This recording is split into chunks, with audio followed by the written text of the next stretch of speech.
Hello and welcome to the third night of the 19th annual Spring Literary Festival. My name is Jeremy Jones and I'm the festival director. And tonight we are so glad to have Ashleigh Bryant Phillips with us to talk about her work and to answer some of our questions and to read some of her work. Before we start, a few quick announcements. If you're watching us on YouTube, down below in the comments, you can find a link to City Lights, our independent bookstore here in Sylva, North Carolina, that has Ashleigh's book for sale. Also, if you would hang on at the end and click through to the link on the survey and tell us a little bit about you and how you got here, that'll help us plan for future events, and it'll help provide some information to the great people that have funded us this year. And lastly, if you would ask questions, we'll bring them to Ashleigh in the end. So if you're on YouTube, there's a live chat and you can ask some questions there about Ashleigh's work or anything else, and we'll bring them to her in the end. But first, I need to thank the many people that have helped pull together this virtual festival this year. The Spring Literary Festival receives support from the North Carolina Arts Council, a division of the North Carolina Department of Cultural Resources, and it's funded in part by a grant from South Arts in partnership with the National Endowment for the Arts. This project is also made possible by funding from the North Carolina Humanities Council, a statewide nonprofit and affiliate of the National Endowment for the Humanities. And finally, the festival relies on support from the 2021 WCU campus theme Water, the Office of the Provost, the College of Arts and Sciences, and the English department. And tonight, as I said, we have Ashleigh Bryant Phillips, who is from rural Woodland, North Carolina. Her debut collection, Sleepovers, was hailed in the New Yorker as elegant and mesmerizing and brimming with dark and romantic details. It won the C. Michael Curtis Short Story Book Prize and was longlisted for the Story Prize. And next year, it's forthcoming in Italian. Ashleigh's stories have appeared in the Paris Review, the Oxford American, and others. Her essays have appeared in Our State and Lit Hub, and she teaches fiction at West Virginia Wesleyan College's low residency MFA program and is the Southern editor for Joyland Magazine. Thank you, Ashleigh, for being with us tonight.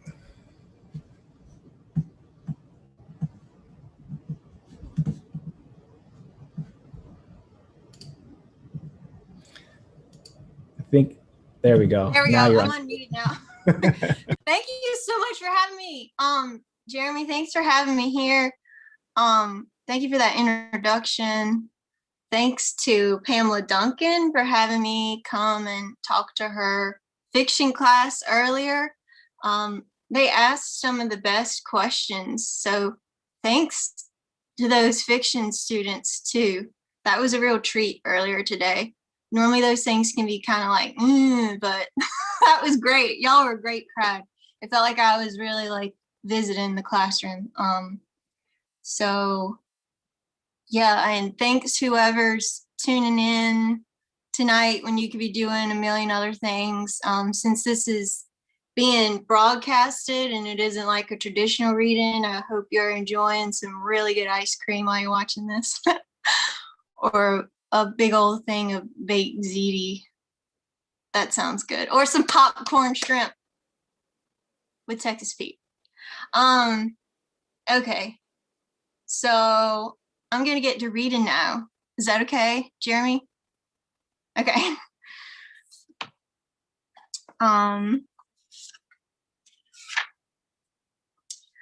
So I'm going to be reading Jacuzzi. And it's from Sleepovers here. The first time I went to Myrtle Beach was with Courtney Robbins. She told me to roll up my shorts to show off my legs. She wore a string bikini. She wanted us to get boyfriends. We rode the elevators at night and stopped on every floor to see who'd get on. Her mama drank in the hotel bar with her boyfriend. We went to see the Ripley's Believe It or Not aquarium and took pictures in the shark tunnel. We got puka shell necklaces from the gift shop. We ate sour cream and onion Pringles. We walked up and down the beach, pulling gummy worms out our mouths until they dissolved on our tongues. We got tans. And then 2 boys were behind us in the snow cone line. And then Courtney went to singing that, to the window, to the wall, to the sweat drop down my balls, all these bitches crawl song, which made me blush, but she elbowed me to join in. She knew I didn't like that music. She knew I'd never had a boyfriend. She knew I'd never been kissed. She didn't have a daddy. She could probably count on one hand how many times she'd ever seen him. She slept with a pee pad on her bed. Her house was outside of town across the railroad tracks. She stuffed her bra with toilet paper. Sometimes when we slept together, I woke up with her holding my hand. The boys in the snow cone line asked us where we were from, and of course they'd never heard of it, but we'd never heard of where they were from either. But we were all staying in the same hotel, so we decided we'd meet up with them in the Jacuzzi later. They wore caps and silver chain necklaces. They said they were 12, 13, and they'd be leaving on Sunday. Us too, Courtney said.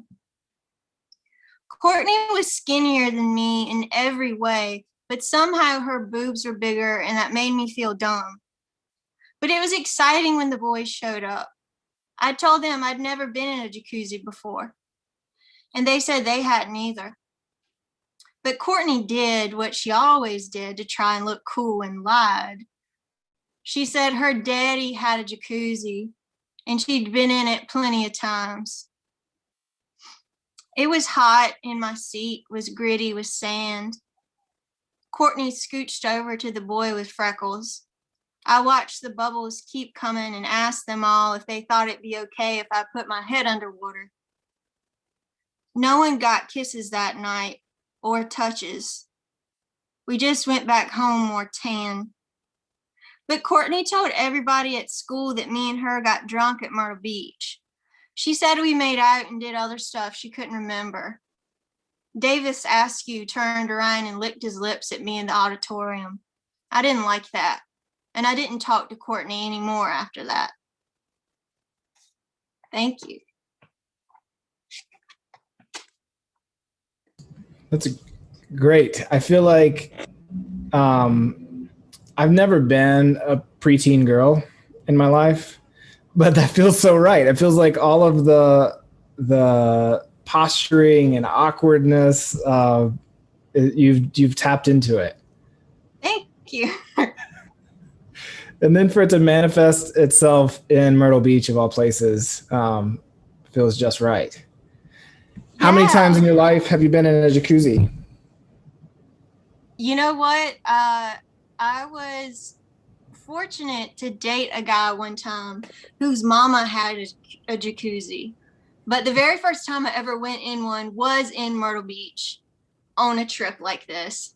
But yeah, that was the last time I was in a jacuzzi.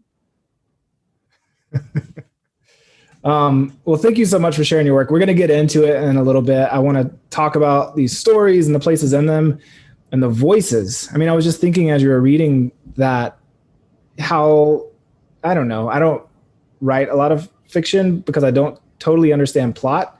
But, you know, we're sort of just moving through time at a quick pace, but the voice of that narrator. It either. Well, I guess what I'm saying in an awkward way is, you kind of don't need to with voices like that, right? I mean, is that kind of how you feel like a lot of these stories function? Yeah, I was just telling Pam's fiction class earlier today that it's all about character. And once you know who your people are, they tell you the story. Yeah, that's great. Well, speaking of places, before we get into your work and talk about it, I'd like to play a game. And I'll tell you about this game in a minute, but I do have someone in the waiting room here that I want to bring in to play this game with you. So let's see if this works.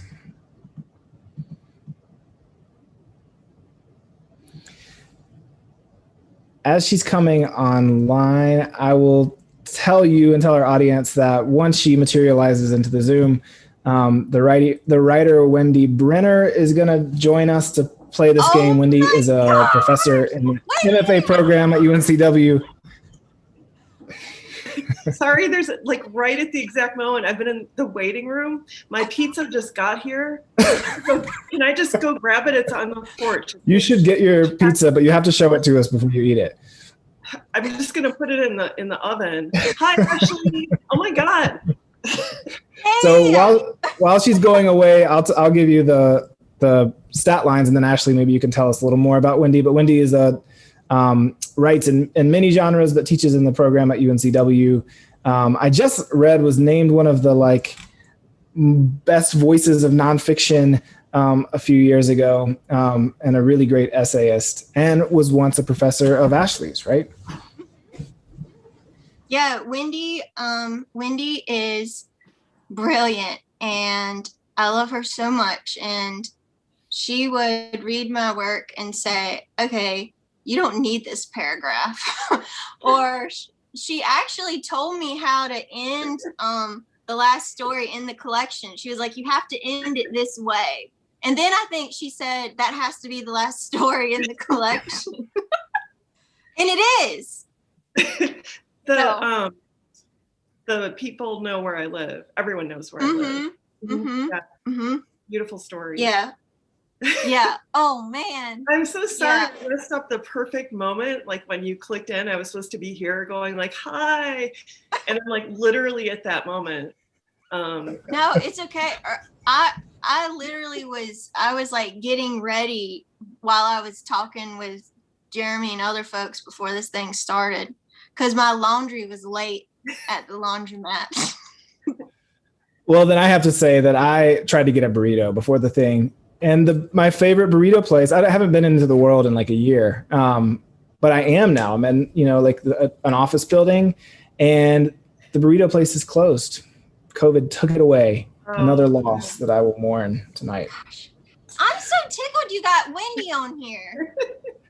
Well, listen, here's what she's going to do for you. I have a great intern named Cassidy Barbie, who has been helping me put together all of these fun games we're playing in our virtual literary festival. And so tonight we have for you Two Truths and a Lie, the North Cackalack edition.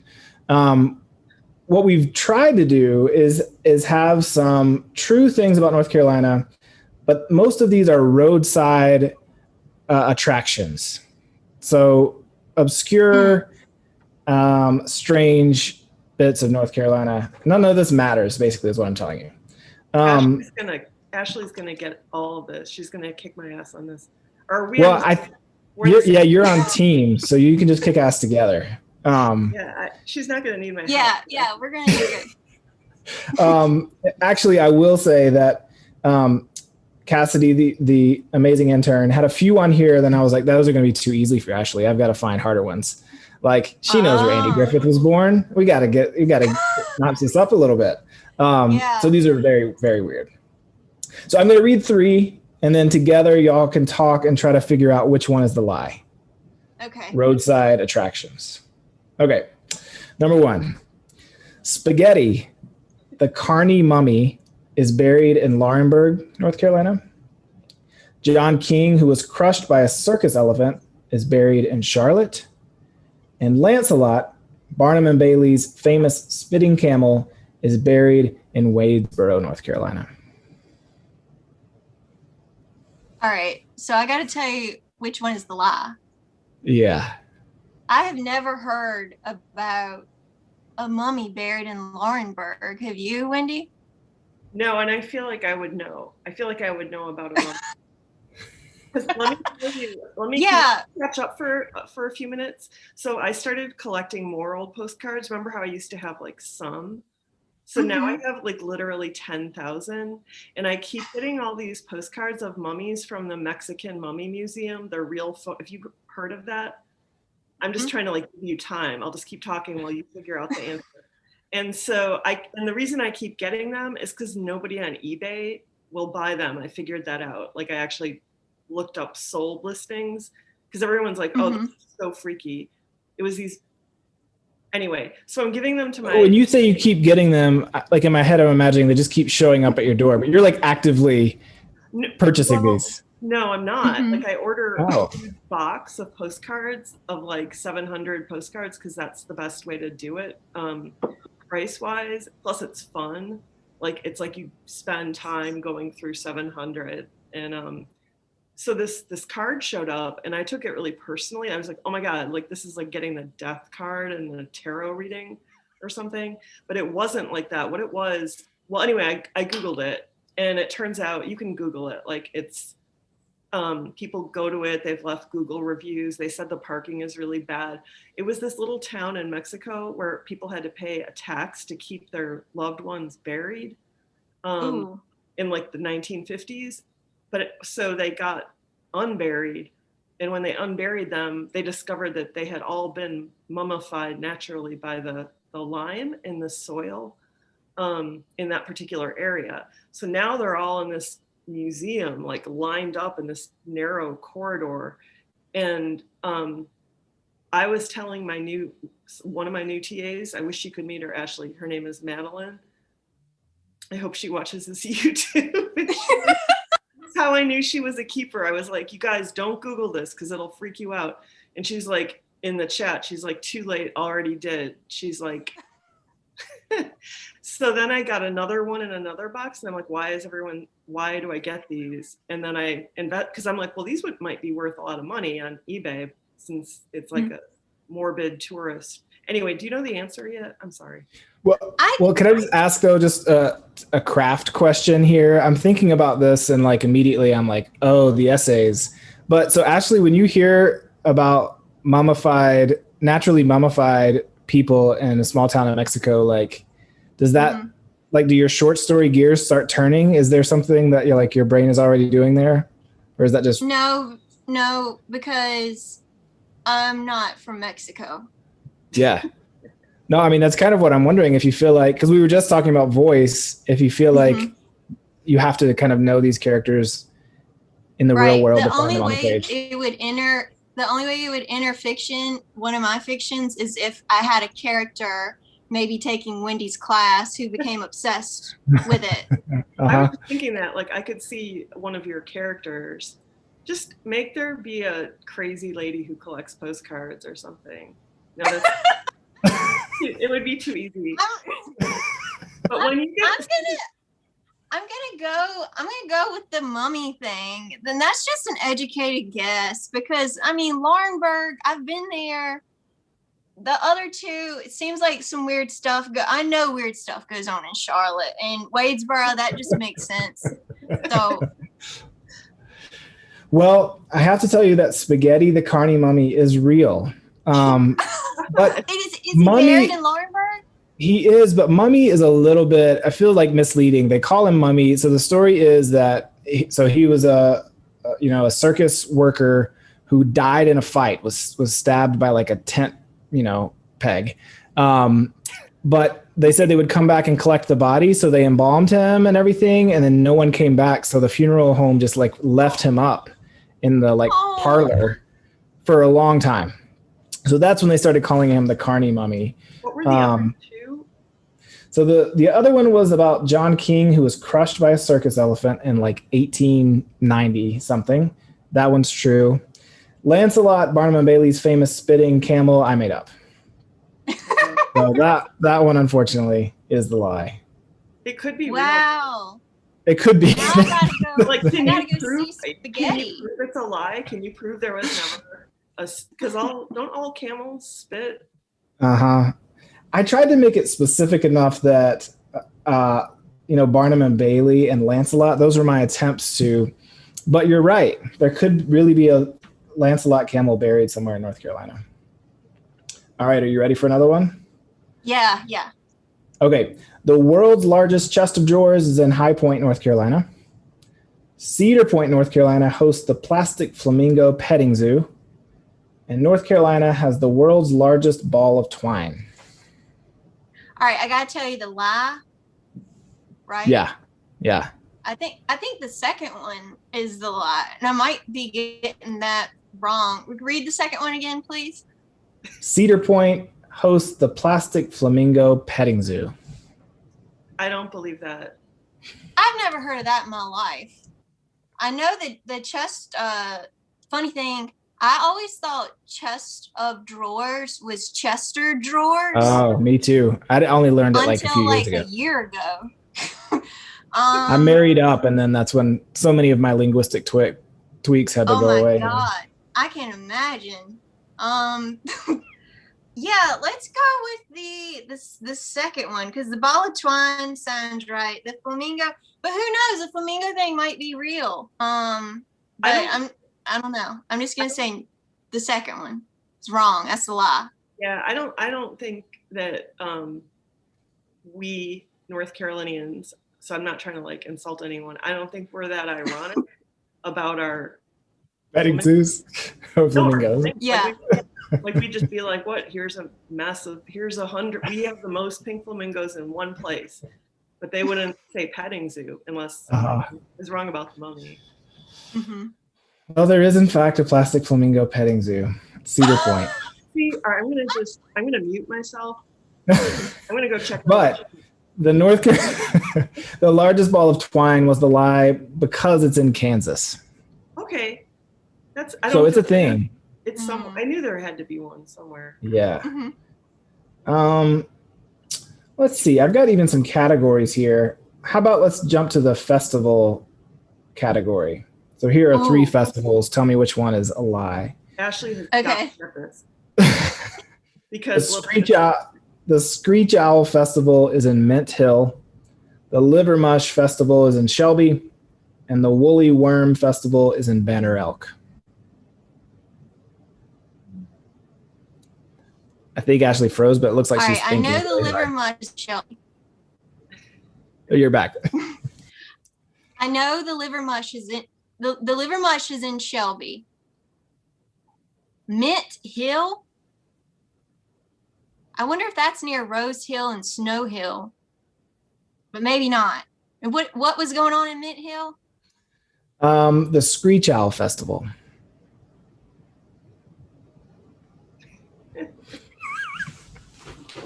I don't know about that. Ashleigh, Banner Elk. Can I talk about how you were Little Miss? What was it? Little Miss Strawberry. I have Watermelon. Little Miss Watermelon in runner-up, right? In 1995. Mm-hmm. Tell us more. Well, she's a Leo. The year I was born, my cousin won Little Miss Watermelon Princess of Murfreesboro, North Carolina. So then when I got old enough to be in the contest, obviously, you know, I was entered into the contest because my cousin had won it before me. And I was really shy. As a little girl. And I remember not wanting to talk to the people interviewing me. I just didn't want to talk to them. And they were, you know, saying, what do you like to do? And I said, I like to ride a 4-wheeler and pick flowers and play with the animals in the yard. and I remember walking out on the little stage, and I remember them reading that out about me, like saying that about me as I'm walking out on the little stage. And I didn't win. I was the runner-up, but the girl who won, her daddy owned like a lot of cotton, a lot of farmland, and she later ended up also being the champion of Bible drill. And she would wear that Bible drill champion shirt to PE. So I think it all worked out. So you feel like the Miss Watermelon was a gateway winner that led to the Bible drill champion. Is that the trajectory? It led to, well, no. It led to me not being the Bible drill champion. I see. You know? I see. And seeing her wearing her Bible drill champion shirt to PE and thinking I would not be wearing that to PE. What is Bible drill? Is it a drill team? Bible drill, it's, Jeremy, did you ever do that? I did. Okay. So Bible drill, Wendy, is like, I don't know if it's just a Southern Baptist thing, probably is. Yeah. But it's like an after school activity. Basically, a leader stands up at the front of the room, and they're like, okay, Mark chapter 3 verse 12, and the first person to flip to it and read it wins, right? Yeah, there were like different skills. There was like how quickly you could locate. You had to memorize like there were like 10 or 12, right? Like verses that were for some reason the most important. Well, the two things I remember about Bible drill. One is if you stepped forward. So like if you knew the answer, you had to step forward. Do you remember this? Right? You're all in a line. You have to step forward. My church was too tiny. We didn't have enough youth to do it. But other churches, people I went to school with, they went to big churches, and so like they did it. So I remember secondhand. You would step forward, but they would only call on one person. But you were supposed to, if it was clear that you had it wrong, you were supposed to raise your hand and disqualify yourself. So I remember that. The second thing is you could lose points for abusing the Bible. It's called obvious abuse of the Bible. So if you like dropped it or hit it or something like that. I don't know why that phrasing, right? Obvious abuse of the Bible. It's going to be sort of ground down into my gray matter forever. Whoa. I would say, though, in response to this question, you should trust those SAT instincts. Your first impulse is probably your right one. Do you remember what you were going with? Oh, God. The one in Mint Hill. Yeah, there is no Screech Owl Festival in Mint Hill. I don't know if there is a Screech Owl Festival. I hope there is. But there is indeed a Liver Mush Festival, like you said. And Banner Elk has a Woolly Worm Festival. Let's do two more, maybe, if y'all are still. How's the pizza doing, Wendy? Well, okay? Yeah, let me just hold on. I'll be right back. Okay. Yeah. Where is Mint Hill, Jeremy? Mint Hill? Is that in the eastern part of the state? You know, I would have to look it up. In my mind, it's like one of those towns between like Charlotte and like Greensboro, sort of in the middle. Okay. But I don't know. We should find this out. Somebody, because there's like Pink Hill, Snow Hill. I think I have a question about Rose Hill in here. Yeah, I do. Yeah, Rose Hill. Rose Hill is between. Rose Hill is between Kinston and Wilmington. I didn't think I knew that. I feel like I have to give you this one. So this is in my gone but not forgotten section. These are roadside attractions that no longer exist but once did. Behind a truck stop in Halifax, there was once a Yogi Bear graveyard. In Clayton, North Carolina, there was once the Super Bubble capital of the world. And Point Harbor, North Carolina, used to be home to the world's largest hammock. I'm going to say I don't believe the hammock. How do you say it? Everything sounds wrong. Hammock.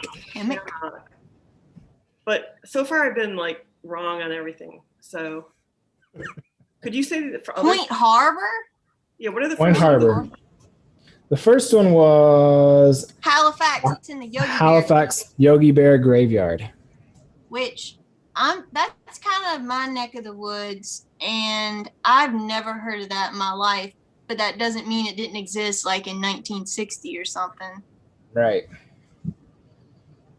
And the other option was that's like Super Bubble capital. Super Bubble's bubble gum, right? Super Bubble's bubble gum. I've never heard of Super Bubble being connected to North Carolina. I've seen plenty of hammocks at the beach. I believe Ashleigh on this. I go with this. Yeah, that makes sense. Yep. Maybe I'll do the Super Bubble one. I don't know. Yep. Super Bubble is the lie. Yay, we got one right. The Yogi Bear graveyard, nobody knows exactly how it got there, but it was just a bunch of plastic Yogi Bear, but not just Yogi, like what were the other ones? Like all the characters. There's like Boo Boo. Is that the other guy? Anyway, there's like fenced in section behind a truck stop where they were all just like lying out there. Wow. So that's the graveyard. Wow. Cool. What if there Okay. was a Yogi Bear mummy now somewhere? You just keep bringing the mummy facts. I like this. I didn't want to like monopolize the whole game here, but I then started getting the second mummy postcard, which is there's actually this other mummy that's in it's in the Niagara Falls Museum. But I'll just, Ashleigh, I could email you scans of these. But like, yeah, I would love that. Badass TAs. The one who's like, she's so quiet, and I've not met any of them in person because we're all on Zoom. And someone said, this woman, Madeline, she's only like 4 feet tall. She's like 4'11", but she's like, when you meet me, you won't even see me. But she was like, she's like, I'm like, you guys now don't don't Google this because you're gonna see some upsetting images. And she's like reading aloud the Google review already as I'm saying this to her. So she and Alston, this other the badass poet, they're gonna get the 2 that I have from Mexico. But then I'm like, I get this other box of postcards, and there's like multiple copies of this Niagara Falls one. So if you would like, 1 or more copies, but I just was picturing, I mean, at least I understand. I felt like it was personal. I really did. I felt like it was. Yeah. Like, cause I'm getting all these other great cards that, have personal sentimental meaning. Like you just order or win a box of 1,000 cards. And then like, you find, you're like, oh, you thought it was like a bad omen. Yeah. I'm like, yeah. So, but no, what it is they can't sell it. Alone. So, do you know that Lawrence Sutton book called A Postcard Memoir? Have you read this book before? No, I don't actually want to write one, but no, is it like, did she collect postcards? Well, the setup, yeah. So he collects postcards like all his life. And then at some point he realized that his memories were like connected to these random postcards. And so the setup of the book is like postcard on one side and then these tiny little memoirs that are like not directly related. He doesn't write about the images, but they sort of like lead him to these memories. It's great for teaching, but it makes me wonder like what you could do with these. Yeah, well, Instagram account. Yeah, I'm on Instagram, but I never use it. We were just talking about this in class earlier today, that Instagram stresses me out. Well, let's go back to we need to. Okay, here's our last question, and then we have some real questions for you, Ashleigh. Well, you're talking about museums. Let's do one about museums. Here are 3 museums. The Country Doctor Museum is in Bailey, North Carolina. That's true. The Tiny Elvis Museum is in Cherokee, North Carolina. She's got an Elvis. And the Tap Shoe Museum is in Lumberton, North Carolina. That makes sense a little bit because, well, I don't know. The Elvis makes sense in Cherokee too. How, like, I just can't believe that you wouldn't have been to the Elvis Museum. Well, it's not just Elvis, it's Tiny Elvis. Tiny Elvis. So I'm thinking like miniatures, a bunch of Elvis miniatures. I don't know. I mean, Southerners love Elvis. Tap Shoe Museum in Laurinburg? Lumberton. Sorry. Lumberton. The 80s Museum is in Wilmington. Yeah, the 80s Museum is Wendy's house. It's really good. I like going to I love that museum. I'm in my great kitchen. Wallpaper. Oh yeah, I'm like, I have these like, can you see, this is like shower curtains that are tacked up to cover the window. And I can't ever turn the camera around because then everyone would see the 80s kitchen. But soon it will be a museum. It will be like people to see what an original 80s stove looks like, original 80s carpeting. It's a rental house, so it's not my fault. I'm just saying that up front. And I really love my landlady in case she's watching this. She just moved back here, actually. She's in Wendy's house is the best. If it weren't for Ashleigh, I like that it's an 80s museum. Yeah, she used to just be like, okay, we're all coming over. And then now I realize how hard well, of course, now nobody can come over anyway. But I mean, if it weren't for Ashleigh, I got used to that. Like, I'm like, well, I don't really have to ever arrange anything. I'll just sit in my not depressing at all 1986 rental house. And then Ashleigh will bring over all these fun, glamorous young writers who were born in the 90s. One time they put all the the glasses. Well, I don't want to say where they put them, because what happened was they left, and there weren't that many of you all, like 6 or whatever. And I'm like, there are no glasses left in my house. So I literally thought maybe they like put them outside in the bushes as a joke. And I went outside looking, and I'm like, what in the world did they do? They just like all left. The glasses are gone. It turns out they put them in the dishwasher. I've never used the dishwasher. It's like a David Lynch dishwasher. I think it was Evan, was trying to do, be polite. So I found, but I mean, it didn't even occur to me to look in the dishwasher. It scares me. It's like a locked place. That's funny. Yeah. I forgot that. Get out of this house. Okay, I'm sorry. So again, trying to give you some more time. I thought you would know the tap shoes. Go with the tap shoes. Maybe. You are right. You got on a roll here in the end. The tap shoe is made up. Tiny Elvis is true. Country Doctor. I didn't know that. When I was impressed, you knew that right off the bat. Yeah, that's real. Also, someone in the chat just told us that Mint Hill is near Charlotte. So that's been verified. Wendy, thank you so much for coming in for our fun game. This was so much fun.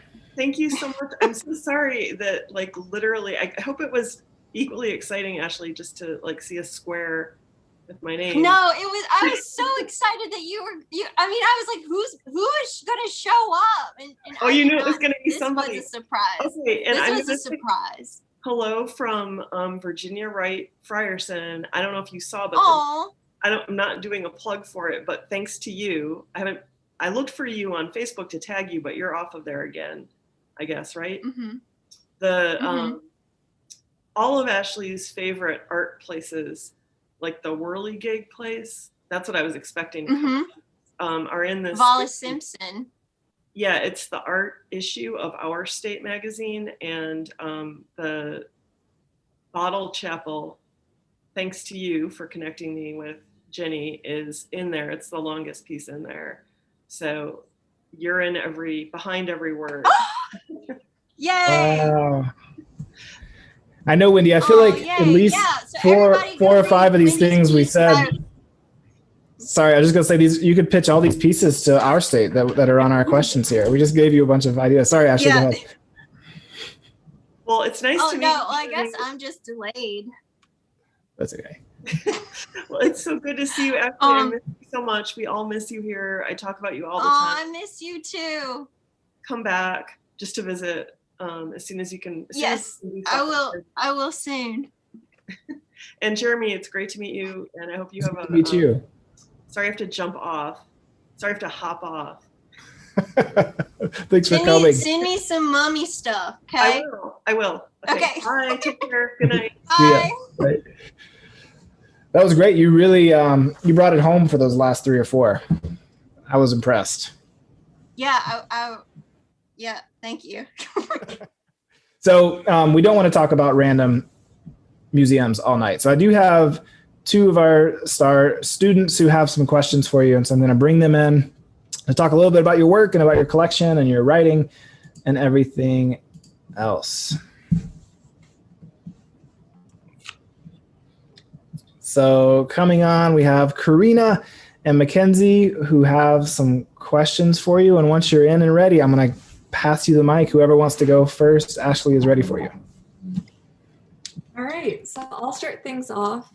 The first question we had was, did you find it difficult to find someone to publish you, considering your book is written in a Southeastern dialect? Well,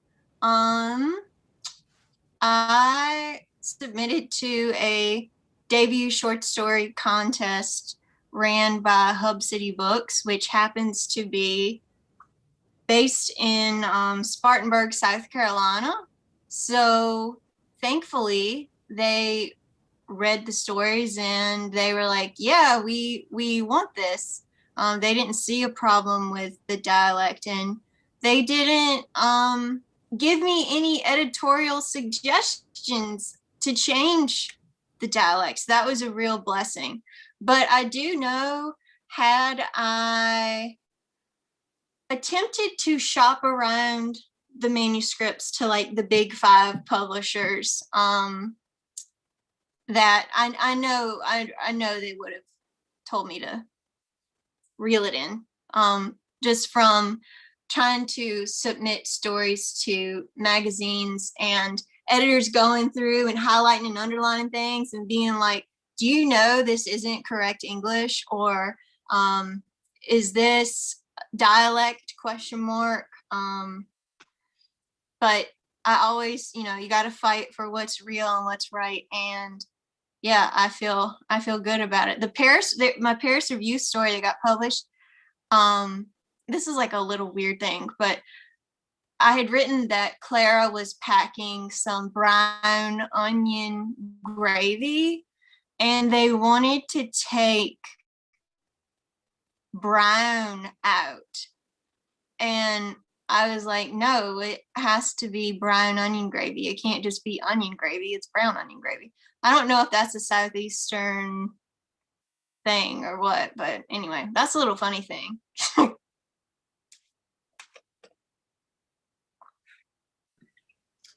Okay, so you mentioned in a conversation with Jeremy that the only safe space in the South is faith.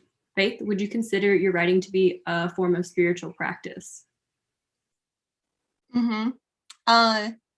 Yeah, I guess I should say that from where I see it in my home and how I was raised, the only safe space in the South is faith. Now, if you were really, really wealthy, you might have more safe spaces in the South. But I didn't grow up seeing that. I do believe people that are wealthy have tremendously more opportunities for comfort and safe spaces. They can pay to not be around things that upset them or inconvenience them. But for me and my people and where I'm from, faith is the only place to turn to. And in a way, I guess, writing my stories, I do think something's going to come out of it. I've got faith that like something's going to come out of it. So I guess there is an act of faith going on there. All right, moving on to the next question. Now this one, I'm really excited to know your answer. Where is the most unique place you've ever written? Okay, so the cool thing I think about needing to write or having to write is that all you really need is like something to write on, something to write with. It's not like you're a visual artist may need a canvas and paints, or like, oh, I guess I could have like a sketch pad and a pencil. But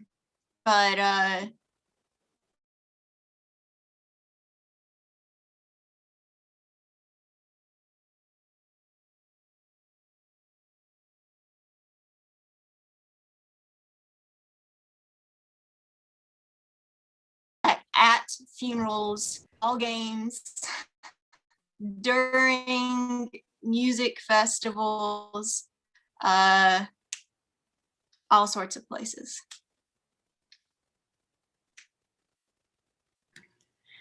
Okay, so I saw that you liked the Romanovs and I think it was Fabergé eggs.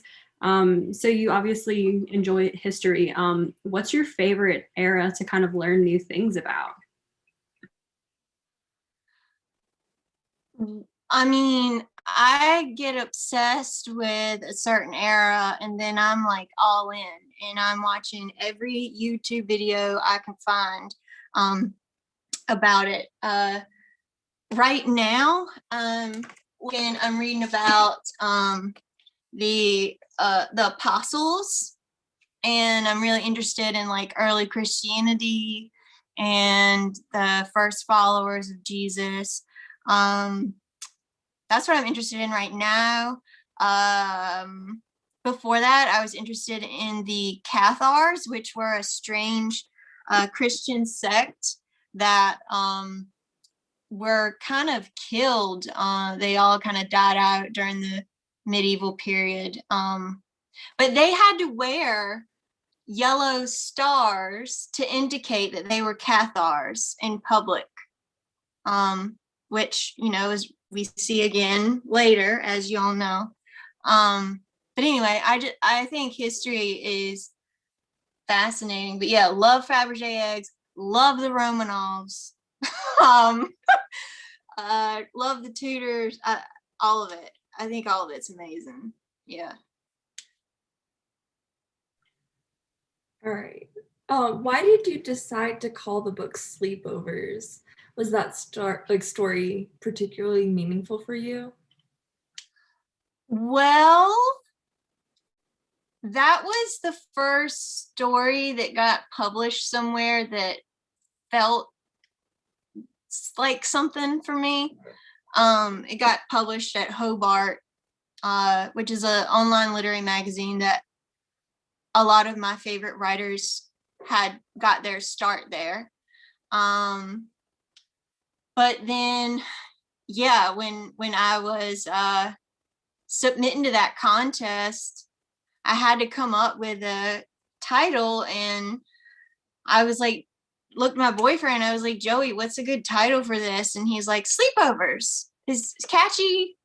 And looking back on it, a lot of the stories in the collection are told from adolescent voices. They're told from a baby that's not even being born all the way to like elderly women. So there's a huge range, but I guess the act of sleeping over at someone's house, it's very intimate. You're seeing someone's inner life. Yeah, maybe that's how it all works. And I feel like that might be something I was trying to say. I feel like it's a very intimate collection overall. All the stories are really close to me. Yeah. So this is a question that I'm particularly interested by. When I found out you were from Woodland, I looked up where that was in like the state, because I'd never heard of it before, and I'm from about an hour away. And so where are you from? Belvedere. I don't know if you would have heard of it. It's like this small town. Yeah, but so how do you think your perspective differs from people who aren't from small towns, specifically like poorer ones, because I'm kind of from a poor farm community as well? Mm-hmm. So how does my point of view differ from someone who's like, say, like an urban setting? Yes. Okay. I know how to check my oil, but that's not you know, there's people in there's a lot of scruffy you know, hard workers in urban settings too. So I guess it really depends on like who you run around with. But I would say that being in an urban setting all the time, you forget what it is to live as a being on Earth. And what I mean by that is, in the country, you're constantly communicating, whether you know it or not, but with huge swaths of land, forest, all sorts of animals, all sorts of birds, all sorts of, you know, all sorts of insects, sounds of all these natural things. And here, just like earlier today when I got my groceries, I saw this poor duck trying to eat some trash, and it just broke my heart. When I first moved to an urban setting, I was like, my God, apartment buildings don't make any sense. And it really frustrated me when I would see, you know, these huge apartment buildings, all these people stacked on top of one another, none of them having a yard, and someone walking their little dog out to go poop. And the dog's having to poop on the sidewalk because there's no grass. It's just crazy. That's nuts. So I would say, like, being in communion with nature is something that rural folks definitely have some sort of deeper relationship with, I would say. And I think we have time for one more question to ask you. So I want to know, when revising your work, do you manage to find a lot of typos? And if so, what's the funniest one you found? Well, I'll say this, like, after the collection came out, I was like, wow, there's a bunch of typos.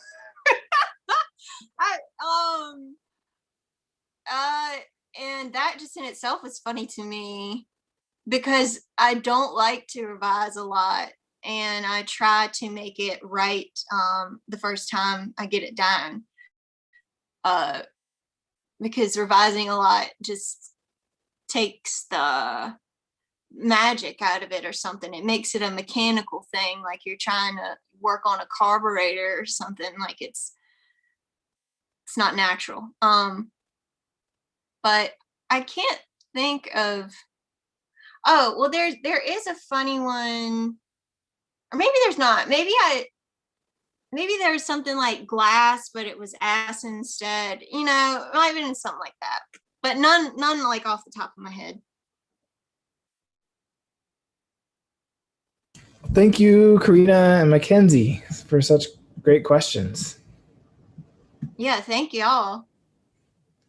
And so I guess with our last few minutes here, Ashleigh, I was wondering about, I don't know, we've got a lot of student writers that are listening, and what you feel like it's taken for you to make a life of writing after school. So after undergrad, after MFA, like what it's required of you to keep, you know, putting words on the page, and how you've done that. Well, it's been difficult. It's definitely a lot easier when you have the structure of a creative writing class and knowing you got to turn in a short story, you know, or 2 or 3 short stories every semester. I would just say it requires you to just keep on top of it and write when you can.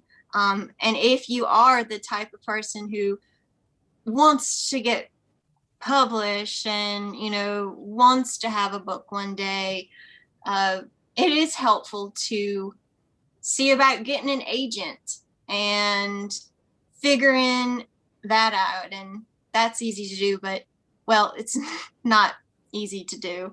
But it's pretty simple to come up with a little query letter to find an agent. But I would say just read a lot, and that's what I've been doing. I've discovered so many new ways of writing since being done with my MFA, and to send your work out and get it published. And there's so many magazines now that need work and are looking for work. And just because one magazine that you really want to get into says no, that does not mean the work is bad. Like, there's so many readers out there, so many editors, and it could just be your work has to find the right people. So it doesn't mean your work is bad. It just means it hasn't found the right audience. I think, one of the things I really love about your collection is that, at least for me, I know that when I went to graduate school, I had this idea that I should be writing essays like other essays I was reading. So I should be writing the kinds of essays that I was getting in class, or, I was thinking about all of these kind of like classical essays. And it took me a long time to realize, like, you know what, I could just also write about my grandparents, like I could also write about the place that I'm from. And it took me a while, but it feels like you I don't know if this is true, if you felt that pressure when you were in an MFA program to write stories that were about, places beyond rural North Carolina. But I really love that the collection like is this diverse representation of one space, and that you resisted, I think those pressures that we can feel sometimes as writers coming out of programs where we're reading a lot of stuff, but it's also informing us in ways. Yeah, I definitely got pressured to write a novel, which makes sense, because you get a lot more money for novels than you do for short story collections. But I mean, I did find some writers that just kind of bolstered me to keep doing my own thing, like Breeze DeJay Pancake, Scott McClanahan, those folks, even the poems of Frank Stanford, Tyree Day's poems as well, or Randall Keenan. So, and that's the thing too, like, you got to keep reading, because there might be that thing that you have to get out of you, but you might not know how to do it yet. And then once you see somebody else do it, then you're like, okay, let me try. That's basically what my collection is. Yeah, like the permission you get from other writers to do the thing you want to do. Yeah. Yeah, that's such a nice list of work that you just mentioned. Well, before we have to let you go, what's next? What are you working on next? Or is that a hard question to answer when you've got one book that's, not long out in the world? Yeah, I'm just doing like what I always do. I'm just like writing when I can about what I want to and seeing what comes of it. I did have a little thing I'm excited about. It came out on Easter Sunday, so it came out on Sunday. I wanted to recreate what it would be like to be back home in my church I was raised in on an Easter Sunday in a written form. So this was me kind of riffing on the great North Carolinian poet Jonathan Williams, who often would write poems that were just transcriptions of people talking or road signs he would pass. So it wasn't like he was actually sitting down and like formulating images, which he did do some of that too, but I was inspired by his more transcriptive work. And yeah, that was published on Sunday at the Nervous Breakdown, and I was really excited about that. And I guess you would say it's poetry, but yeah, I just didn't want to spend the time to write a short story to recreate what it was like to have a Sunday service back home.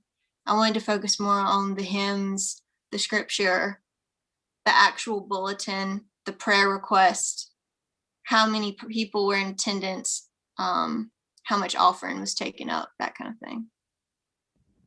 Love that. So is it online? Can people go out and find it? Yeah, it's at the Nervous Breakdown. Yeah. Wow, that's great. Well, thank you so much for joining us, for being part of this festival. A reminder to everyone out there that in the comments on YouTube, you can click through to City Lights and buy a copy of Sleepovers, which is such an amazing book. And I'm going to, in a moment, post our survey link again if you get a moment to fill that out. But Ashleigh, thanks so much. We really appreciated this. This was a lot of fun. And hopefully we'll be able to get you here in person one day when we're able to do that again. Yeah, I want to have a good time at that Applebee's. We have a Chili's. Or Chili's. We're not quite Chili's, up to the yeah. Applebee's standard yet. I mean, Chili's and Applebee's, they're like cousins. But yeah, I would love to do that. And City Lights is great. I read there before. I've read some essays there. They're wonderful. And thanks to Karina and Mackenzie for asking me such great questions too. And thank you, Jeremy, for having me and for bringing Wendy. That was a real surprise. Yeah. Well, thanks so much, everybody. The next event for the Literary Festival is on Saturday, where actually you can see Ashleigh again. We're co-hosting an event with Malaprops at 2:00 on Saturday with Ashleigh, the writers Annette Sanook Clapsaddle, and Chantel Acevedo, and they will be taking part in a panel discussing representation in fiction and who can tell whose stories. So that's free, but you need to register in advance, and you can find the link on our website or over at Malaprops. So tune back in at 2, and then we'll start up with some more events next week on Monday.